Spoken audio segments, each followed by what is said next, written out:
नमस्कार। मैं हूं सुनील मौर्य और आप देख रहे हैं अपना सबसे फेवरेट साइबर क्राइम शो। आज हम जो आपको जानकारी देने जा रहे हैं वो आपके लिए, आपके दोस्तों के लिए, आपके परिवार के लिए, सभी के लिए बहुत ही ज़्यादा ज़रूरी है। क्योंकि आज हम आपको सिर्फ 3 टिप्स बताएंगे और इन 3 टिप्स की वजह से आप किसी भी तरह के साइबर क्राइम से बच सकेंगे, किसी तरह के बैंकिंग फ्रॉड से बच पाएंगे। तो इसलिए आज का ये हमारा जो शो है आपको देखना, आपको समझना बहुत ज़्यादा ज़रूरी है। लेकिन उससे पहले हम आपको एक ऐसी बात बताने जा रहे हैं जिस पे आपको ध्यान देना बहुत ही ज़रूरी है। क्योंकि आज हमारे देश में हर चौथा और पांचवा व्यक्ति साइबर क्राइम का शिकार बन रहा है। और जो शिकार बन रहे हैं लोग, उनमें से समझ लीजिए कि 90% से ज़्यादा लोग पढ़े लिखे लोग हैं। यानी कि वो इंटरनेट का यूज करना जानते हैं, वो मोबाइल स्मार्टफोन चलाना जानते हैं, वो ऑनलाइन बैंकिंग करना जानते हैं, ऑनलाइन पेमेंट करना जानते हैं। इसलिए अगर आप ये सोचते हैं कि हम बहुत ज़्यादा स्मार्ट हैं, बहुत ज़्यादा पढ़े लिखे हैं, तो हमको कोई साइबर क्रिमिनल अपना शिकार नहीं बना सकता है, तो उनको ये जानना बहुत ज़रूरी है कि 85% से ज़्यादा लोग पढ़े लिखे और मोबाइल का बढ़िया जानकार हैं, वही लोग इसके शिकार बन रहे हैं। और ये बात आप जानकर और हैरान हो जाएंगे कि 90% यानी कि 90% से ज़्यादा लोग वही इसके शिकार बन रहे हैं जो ये समझते हैं कि हमको कोई साइबर क्रिमिनल कैसे फंसा लेगा।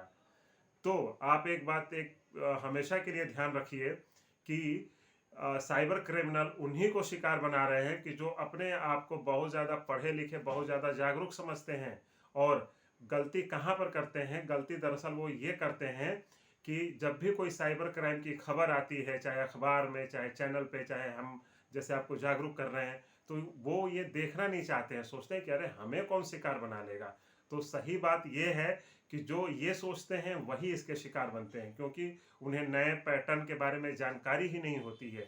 इसलिए आप ये मत सोचिए कि हम कभी साइबर क्रिमिनल के शिकार नहीं बने हैं, तो हमें साइबर क्राइम के बारे में जानने की ज़रूरत ही नहीं है। तो आप आज ये बात जान लीजिए कि आपको ही सबसे ज़्यादा ज़रूरी है।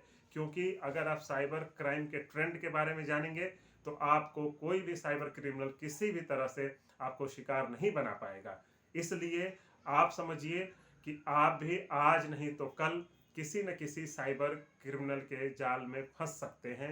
या फिर हो सकता है कि हम आपको अभी आप हमारा शो देख रहे हो और आपके पास एक फ़ोन की घंटी बज जाए और वो आपको कोई ना कोई ऑफर दे के आपको ही ठगी का शिकार बना दे। या ये भी हो सकता है कि अभी आप हमारा शो देख रहे हैं और अभी आपको कोई आपका अकाउंट से पैसे कट जाए, तो आप तुरंत गूगल पे एक नंबर सर्च करें, उसको कॉल करें, वही आपको फ्रॉड कर दे। तो इसलिए आप ये बात समझ लीजिए कि साइबर क्रिमिनल हर वक्त, हर घड़ी आपको शिकार बनाने के लिए तैयार है। इसलिए आज हमारे शो में आप सिर्फ 3 टिप्स जान जाइए। 3 टिप्स अगर आप समझ लिए, अपने ज़हन में उतार लिए, तो आपको कोई साइबर क्राइम का कोई शिकार नहीं बना पाएगा। तो सबसे पहला टिप्स आपको हम बताते हैं। सबसे पहला टिप्स है कि आप फ़ोन पर बात करते हुए अपना बैंक से जुड़ा कोई भी काम मत करिए। आप इसको ऐसे समझिए कि आप कहीं जाते हैं, आप गाड़ी चला रहे हैं, आप चाहे मोटरसाइकिल चला रहे हैं, तो क्या आप फ़ोन पर बात करते हुए गाड़ी चलाते हैं? कई बार जो लोग चलाते हैं वही एक्सीडेंट का शिकार होते हैं। तो एक बात समझ लीजिए कि आपको फ़ोन पर बात करते हुए कभी भी बैंक की जानकारी नहीं देनी है। आप खुद सोचिए कि आप जाते हैं किसी बैंक में और वहाँ पर आप किसी से बात करते हैं, किसी बैंक अधिकारी से बात करते हैं, तो क्या फ़ोन पर बात करते हुए उनको अपना अकाउंट नंबर बताते हैं? कभी नहीं करते। आप बहुत ध्यान रखते हैं कि कहीं हम कोई गलत जानकारी न दे दें। तो इसीलिए बैंक मतलब कि आपसे फ़ोन पर बात करते हुए कोई भी कुछ जानकारी मांगे, चाहे बैंक से रिलेटेड कोई भी जानकारी, चाहे अकाउंट नंबर मांगे, चाहे कह दे कि हम आपको ये जानकारी दे देंगे, आपको ये सुविधा दे देंगे, आपका हम पैन कार्ड और आधार कार्ड दोनों को लिंक कर देंगे, आपका केवाईसी कर देंगे, तो आप समझिए कि कुछ ना कुछ गड़बड़ है। आप कह दीजिए कि भैया हम आएंगे आपके अकाउंट में, मतलब आपके बैंक में आएंगे, आपके ब्रांच में आएंगे और वहाँ के आके जानकारी दे देंगे। फ़ोन पर देने की कोई ज़रूरत नहीं है। तो आप एक बात हमेशा ध्यान रखिए कि फ़ोन पर बात करते हुए बैंक से संबंधित कोई भी जानकारी, मतलब कोई भी, आप मत दीजिए। आप कभी शिकार नहीं बनेंगे। अब बात कर रहे हैं दूसरे पॉइंट के। दूसरा बहुत ही इंपॉर्टेंट है। हो सकता है दूसरी जानकारी जब आपको दे तो आप बुरा भी मान जाए कि हम तो ऐसा है ही नहीं। दरअसल जो दूसरा हमारा टिप्स है वो है लालच। आप साइबर क्रिमिनल के जब शिकार बनते हैं तो आपके मन में कहीं ना कहीं एक लालच होता है। आप भले इस चीज़ को माने या ना माने, लेकिन ये जानकारी मैं आपको अपने मन से नहीं दे रहा हूँ। इसके लिए हमने काफ़ी रिसर्च की, हमने ऐसे साइबर क्रिमिनल से बात की जिनके खिलाफ एफआईआर हुई। उनसे हमने सोचा कि आखिर ऐसी क्या बात होती है कि आदमी 1 रुपया किसी को देने में सोचता है, 10 बार सोचता है। हम किसी रिश्तेदार को भी 1 रुपया देते हैं, चाहे किसी दोस्त को, तो 50 बार सोचते हैं कि भाई हमको पैसा लौटाएगा कि नहीं। लेकिन वही जब एक साइबर क्रिमिनल एक बार फ़ोन कर देता है, तो उसको हम 5 मिनट के अंदर अपना बैंक अकाउंट भी दे देते हैं। कई बार वो कहता है कि 10,000 रुपया हमको ट्रांसफ़र कर दो, तो हम कर देते हैं। आखिर इसकी वजह क्या होती है भाई? यही वजह जानने के लिए जब हम उनसे बात किए, एक नहीं कई साइबर क्रिमिनल से बात किए फ़ोन पे, तो सबने लगभग लगभग एक ही बात बताई कि भाई साहब, जिकरा मन में लालच है, मतलब जिसके अंदर जरा भी लालच है, वही हमारा सबसे पहले शिकार बनता है। आप इसको ऐसे समझिए कि आपके पास एक फ़ोन आता है और कहा जाता है कि आप केबीसी में 50 लाख रुपया जीत गए। कभी फ़ोन आता है कि आपको लॉटरी में 10 लाख रुपया जीत गए। कभी आता है कि आप स्कॉर्पियो जीत गए, कभी आप फलाना गाड़ी जीत गए, कभी ये जीत गए, कभी वो जीत गए। कभी ये आता है कि आप ऑनलाइन बहुत शॉपिंग करते हैं, चाहे वो अमेजोन से कम करते हो, चाहे फ्लिपकार्ट से, चाहे इससे, चाहे उससे, चाहे किसी से करते हो ऑनलाइन शॉपिंग। तो आपको शॉपिंग करने के बदले में आपको ये अवार्ड मिल रहा है, आपको ये कूपन मिल रहा है, आपको 10 लाख रुपए का ऑफर मिल रहा है। आप इसको लेना चाहते हैं तो आप इसको ऐसे ले सकते हैं। आप इसके लिए आपके अकाउंट में ये पैसा हम ट्रांसफ़र करेंगे, लेकिन आपको जीएसटी के रूप में, आपको टैक्स के रूप में पहले 5,000 रुपया देना होगा। आप क्या करते हैं, तुरंत आप 5,000 रुपया उसको दे देते हैं। वही 1 रुपया देने में अपने रिश्तेदार को 10 बार सोचते हैं, लेकिन इनको दे देते हैं। तो इसका मतलब क्या है? लालच। यानी कि आपके मन में कहीं ना कहीं लालच है। और यही बात तो साइबर क्रिमिनल भी हमको समझाते हैं, हमको बताए भी कि जिनके मन में लालच है वही करेगा। आप खुद सोचिए, एक क्रिमिनल ने हमको बताया कि आप खुद सोचिए कि अगर आपको ही 10 लाख रुपया कोई कंपनी वाला दे कि इसको आपको किसी नंबर पे, किसी नंबर के जानने वाले को पैसा देना है, चाहे इनाम जीतने के रूप में, चाहे किसी चीज़ के रूप में, तो आप सबसे पहले क्या करेंगे? आप सबसे पहले अपने किसी दोस्त को, अपने किसी रिश्तेदार को, किसी ज़रूरतमंद को, उसको फ़ोन करके आप उसको कहेंगे कि भाई तुम 10 लाख रुपया ले लो और उसके बदले 2,000 रुपया टैक्स दे देना, ये कर देना, हम तुम्हारा नंबर सेटिंग से करके अपने में दिला देंगे अपनी कंपनी के आधार पे। तो आप यही करेंगे ना? कि क्या आप ऐसा कभी करेंगे कि किसी भी अननोन नंबर को आप फ़ोन मिलाएंगे, कहेंगे कि भैया आपका ऑफ़र निकला है, आपको ये चाहिए? आप ऐसा कभी नहीं करेंगे। तो आप खुद सोचिए कि जब एक साइबर क्रिमिनल आपको ही क्यों इस तरह से फ़ोन करके कहेगा कि आपका 50 लाख रुपया लॉटरी निकल गया है, आप कौन बनेगा करोड़पति में आप जीत गए। अरे आप खुद सोचिए, कौन बनेगा करोड़पति आप टीवी पे देखते हैं, तो क्या अमिताभ बच्चन जी आपको अलग से ऑफर दे देंगे? आपने उनको फ़ोन किए ना, आप अप्लाई किए ना कुछ किए, तो आपको कहाँ से दे देंगे 10 लाख रुपया? आप खुद सोचिए कि केबीसी में जाने के लिए लोग कितना माथापच्ची करते हैं, 10 बार इंटरव्यू देते हैं, पता नहीं क्या क्या करते हैं, तब जाके उनका नंबर आता है। और लास्ट में भी 10-12 लोग सेलेक्ट होते हैं, लेकिन अमिताभ बच्चन के जी के साथ जो हॉट सीट पे बैठता है, वो 10 में से भी एक बैठता है। 9 लोग तो बेचारा अमिताभ बच्चन का शक्ल भी नहीं देख पाते हैं, टीवी पर आ भी नहीं पाते हैं, वापस चले जाते हैं। तो इसी तरह से सोचिए कि बिना कुछ किए आपको 50 लाख रुपया कैसे जिता देंगे अमिताभ बच्चन जी? कभी नहीं जिताएंगे। तो भाई आप क्यों उनके चक्कर में पड़ते हैं?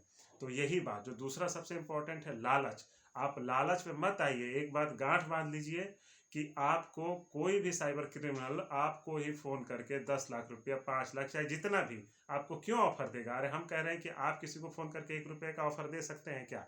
नहीं दे सकते, ना हम दे सकते हैं ना आप देंगे। तो हमें क्यों कोई दूसरा ला करके देगा? तो इस बात को समझ लीजिए। इसलिए कभी भी इन चक्करों में मत फंसिए। अगर कभी फ़ोन आ जाए तो उससे कभी पूछ लीजिए आप खुद ही कि भाई तुम्हारा कोई भाई बहन रिश्तेदार नहीं है, उसको एक बार ऑफर लेके देखो ना, हम तो तुम्हारे रिश्तेदार नहीं हैं, तो हमको काहे लिए ऑफर दे दिए? जब ऐसा सवाल पूछेंगे तो खुद ही वो समझ जाएगा कि भैया एक को लालच नहीं है, हम इसको फंसा नहीं पाएंगे, फ़ोन कट कर देगा। तो इस बात को ध्यान रखिए। अब आते हैं तीसरे पॉइंट पे। तीसरा पॉइंट है गूगल बाबा। सबसे ज़्यादा आजकल क्या है, हम पढ़े लिखे हैं, हमने पिज्ज़ा मंगवाया, ऑनलाइन नहीं आया, 10 मिनट लेट हो गया, चाहे आया भी तो ख़राब निकल गया, तो हम क्या करेंगे? उनकी शिकायत करेंगे। भाई उनको हम क्यों छोड़ेंगे? हम 50 रुपये का पिज्ज़ा लिए हैं, 200 रुपये का लिए हैं, तो हम उसको तुरंत शिकायत करेंगे। शिकायत करने के लिए क्या करते हैं? गूगल बाबा के पास जाते हैं। हम तो ये समझते हैं कि भाई गूगल पे हम जो जानकारी चाहेंगे वो एकदम सत्य होगा। मतलब जैसे कहते हैं ना गाँव में, 16 आने सच। तो क्या वो 16 आने सत्य होता है? नहीं। गूगल पर जो जानकारी है कोई ब्रह्मांड से लिखा हुआ, भगवान का लिखा हुआ नहीं है। वो हमारे जैसे, आप जैसे लोग ही उस पर जानकारी डालते हैं, वही जानकारी गूगल हमको रैंकिंग बना के दे देता है, ठीक ना।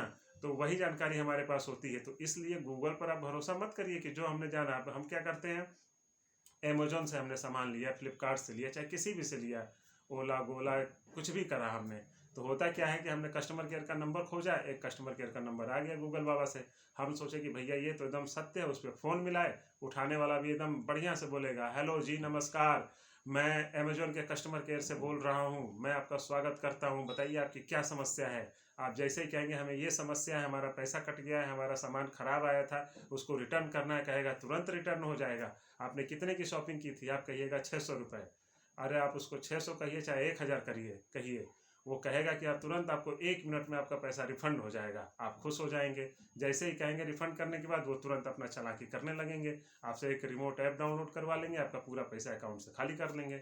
तो इसलिए गूगल पर कभी भी कोई नंबर मत सर्च करिए। अगर आपको सर्च करना है तो एक बात का हमेशा ध्यान रखिए कि गूगल पर सर्च करिए तो उसको मान के चलिए कि गलत नंबर है। एक बात अगर ये बात समझ गए तो कोई भी आपको साइबर क्रिमिनल कभी भी शिकार नहीं बना पाएगा। अगर आप मान के चलेंगे गलत नंबर है, जैसे ही आपके अकाउंट से कहे कि हम भैया ये डिटेल दे दीजिए, वो डिटेल दे दीजिए, हमको तुरंत पैसा रिफंड कर देंगे, क्या भाई अमेजोन वाला खाली बैठा हुआ है कि आप तुरंत फ़ोन करेंगे तुरंत आपको पैसा रिफंड कर देगा?